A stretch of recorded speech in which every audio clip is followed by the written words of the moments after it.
Hello friends, आज हम बात करेंगे यूपीएससी सिविल सर्विस प्रीलिम्स की बुक लिस्ट के बारे में, कंप्लीट बुक लिस्ट के बारे में, प्री की आईएएस प्री की कंप्लीट बुक लिस्ट के बारे में बात करेंगे, जिसमें ये सभी इम्पोर्टेंट बुक लिस्ट है। अगर ये आप पढ़ते हैं सही और इसको बार बार रिवाइज करते हैं तो आपका सिलेक्शन हो जाएगा, प्रीलिम्स आप पास कर लेंगे। तो ये सारी बुक लिस्ट है। इसके अलावा एक और है, मतलब हिस्ट्री की बात करेंगे, इसमें लक्ष्मीकांत वगैरह, स्पेक्ट्रम वगैरह सब है, नितिन सिंघानिया वगैरह, और एनसीईआरटी प्लस स्टैंडर्ड बुक दोनों मिला के कंप्लीट बुक लिस्ट है। प्रीलिम्स की ये बुक लिस्ट वेरी इंपॉर्टेंट है। अगर आप इसको 4 से 5 बार रिवाइज कर लेते हैं सभी को, तो आपका प्रीलिम्स कभी भी नहीं रुकेगा, कभी भी नहीं रुकेगा, ठीक है। क्योंकि ये वेरी इंपॉर्टेंट है और सभी टॉपर्स यही सजेस्ट करते हैं और मैं भी यही पढ़ता हूँ, ठीक है। तो आप इन बुक को ही फॉलो करके आप प्रीलिम्स निकाल सकते हैं। तो स्टार्ट करते हैं। सबसे पहले बात करते हैं हिस्ट्री की। तो हिस्ट्री में ये है अपनी स्पेक्ट्रम है, आधुनिक भारत के लिए, आधुनिक भारत के लिए, अपना मॉडर्न के लिए ये इतिहास की बुक है स्पेक्ट्रम। ये हर कोई टॉपर सजेस्ट करता है और ये सबसे बढ़िया बुक है, ये आपको लेनी चाहिए, ठीक है। और इसमें भी जो ये हर चैप्टर के एंड में मतलब ये समरी दे रखी होती है ना, उसको जरूर रिवाइज करें। हर चैप्टर के एंड में समरी दे रखी होती है, उसको आप जरूर रिवाइज करें, क्योंकि ये बहुत इंपॉर्टेंट होती है। जैसे कि ये समरी बहुत इंपॉर्टेंट होती है, तो आप इसको जरूर रिवाइज करें, ठीक है। ये होगी अपनी हिस्ट्री की आधुनिक भारत की स्पेक्ट्रम, ठीक है। इसके अलावा कोई और पढ़ने की जरूरत नहीं, ये प्री के लिए काफ़ी है। इसके अलावा आपको कुछ भी पढ़ने की जरूरत नहीं है, सिर्फ करंट अफेयर्स के अलावा। करंट अफेयर्स की आप मंथली मैगजीन फॉलो कर सकते हैं, उसके अलावा मतलब आपको कोई भी पढ़ने की जरूरत नहीं है। ये अपनी आधुनिक भारत की हो गई हिस्ट्री, ठीक है। इसके बाद में प्राचीन भारत की बात करें तो ये 11th क्लास की ओल्ड एनसीईआरटी है, ये सबसे बढ़िया बुक है। इसको आप बार बार रिवाइज कीजिए और ये सबसे बढ़िया बुक है। तो हमारी हो गई आधुनिक के लिए और ये प्राचीन भारत के लिए। अब इसके आगे बात करते हैं मध्यकालीन भारत की। मध्यकालीन भारत के लिए ये 11th क्लास की ओल्ड एनसीईआरटी है, तो ये भी बहुत बढ़िया बुक है, आप इसको भी ले सकते हैं। ये हिस्ट्री के लिए काफ़ी है, हिस्ट्री के लिए ये 3 बुक्स प्रीलिम्स के लिए काफ़ी है, ठीक है। तो हिस्ट्री के लिए एक तो हमारी ये होगी मध्यकालीन के लिए, प्राचीन के लिए 11th की ओल्ड एनसीईआरटी, और मध्यकालीन के लिए भी ये होगी, और स्पेक्ट्रम होगी अपनी आधुनिक भारत के इतिहास के लिए, ठीक है। इसके आगे बात करते हैं लक्ष्मीकांत की। ये राजनीति की, ये तो सबको पता ही होता है, और ये बहुत मतलब इंपॉर्टेंट बुक है। इसमें से आपके प्री के लिए मतलब बाहर से कोई सवाल नहीं आएगा, अगर आएगा तो बाकी बुक से भी नहीं होगा। तो ये बुक आप भले 5 बार रिवाइज करो, 10 बार रिवाइज करो, जितना मन हो इसको रिवाइज करो, ठीक है। ये पॉलिटी के लिए राजनीति एम लक्ष्मीकांत, ये बहुत बढ़िया बुक है, ठीक है। इसके आगे बात करते हैं, ये हमारी हिस्ट्री और पॉलिटी हो गई। अब इकोनॉमिक्स की बात करते हैं। तो इकोनॉमिक्स के लिए हमारे पास है एनसीईआरटी, 9 से लेकर के 12 तक की एनसीईआरटी इकोनॉमिक्स के लिए काफ़ी है, अर्थव्यवस्था के लिए, ठीक है।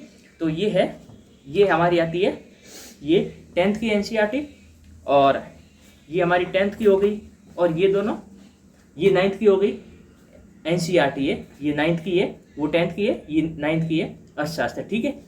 और ये 12th की है, ये दोनों 12th की है, ठीक है, एनसीईआरटी अपनी अर्थव्यवस्था की। और ये है भारतीय अर्थव्यवस्था का विकास, ये इंपॉर्टेंट बुक है, 11th क्लास की है, एनसीईआरटी है, ठीक है।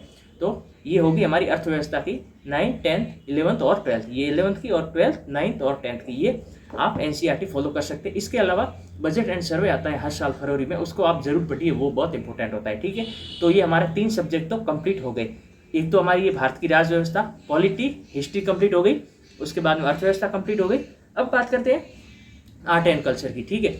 तो आर्ट एंड कल्चर के लिए ये नितिन सिंघानिया बुक है, ये बहुत बढ़िया बुक है और ये बड़ी भी है।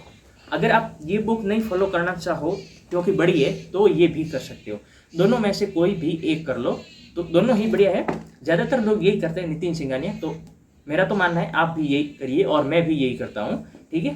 तो आप इसको बार बार रिवाइज कीजिए, नितिन सिंघानिया, ठीक है। और अगर आपको ये आपके पास में टाइम कम है तो आप इसको फॉलो कर सकते हैं, ठीक है। भारतीय कला का परिचय, कक्षा 11, 11th क्लास की एनसीईआरटी है, तो आप इसको फॉलो कर सकते हैं। ये दोनों ही इम्पोर्टेंट है, दोनों में से किसी एक को फॉलो करना है, दोनों को मत करना, ठीक है। तो ये तो हमारी हो गई ये। इसके बाद अब जियोग्राफी की बात करते हैं। जियोग्राफी की 6 से लेकर के 12 तक की एनसीईआरटी काफ़ी होती है, इसके अलावा पढ़ने की कोई ज़रूरत नहीं है प्रीलिम्स के लिए। अगर आपका ऑप्शनल है प्लस मेंस है, उसके लिए अलग होता है, लेकिन प्रीलिम्स के लिए ये काफ़ी है बुक लिस्ट, ठीक है। तो ये है अपनी एनसीईआरटी, ठीक है। ये हमारी एनसीईआरटी है जियोग्राफी की, ठीक है। ये हमारी दोनों होगी 11th की। ये वेरी इंपॉर्टेंट बुक है। 11th और 12th की ज्योग्राफी की एनसीईआरटी वेरी इंपॉर्टेंट है। तो आपको ये तो मतलब एक एक पेज याद होना ही चाहिए। अब कुछ लोग बोलते हैं कि मतलब इसके नोट्स कैसे बनाएं। ये एनसीईआरटी अपने आप में नॉर्मली नोट्स ही होते हैं, ठीक है।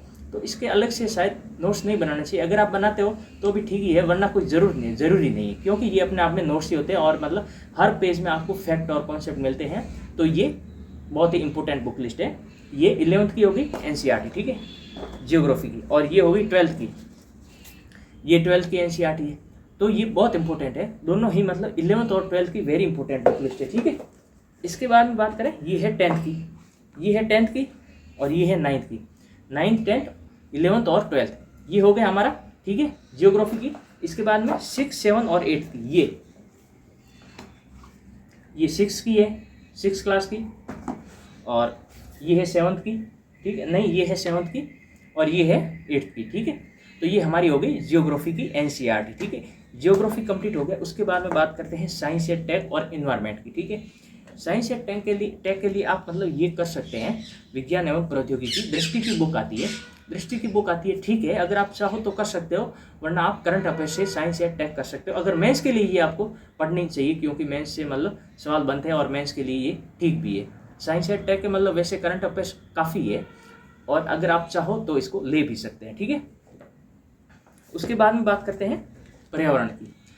तो पर्यावरण में ये दृष्टि की बुक आती है, ये वेरी इंपॉर्टेंट है, ठीक है, वेरी इंपॉर्टेंट बुक है। इसमें ये आपके प्री और मेंस में दोनों में भी काम आती है। इसके अलावा आप करंट अफेयर्स पढ़िए इन्वायरमेंट के लिए, ठीक है, तो वो भी इंपॉर्टेंट है, मंथली मैगजीन। तो आप ये दृष्टि की बुक ले सकते हैं। हिंदी माध्यम के लिए तो ये बहुत बढ़िया बुक है, इंग्लिश के लिए वो शंकर IAS ठीक रहती है, हिंदी के लिए ये बहुत बढ़िया बुक है। तो आप इन बुक लिस्ट को फॉलो कर सकते हैं। प्रीलिम्स के लिए आपका प्रीलिम्स नहीं रुकेगा, कभी भी नहीं रुकेगा। तो अगर वीडियो अच्छा लगे तो वीडियो को लाइक करना, शेयर करना।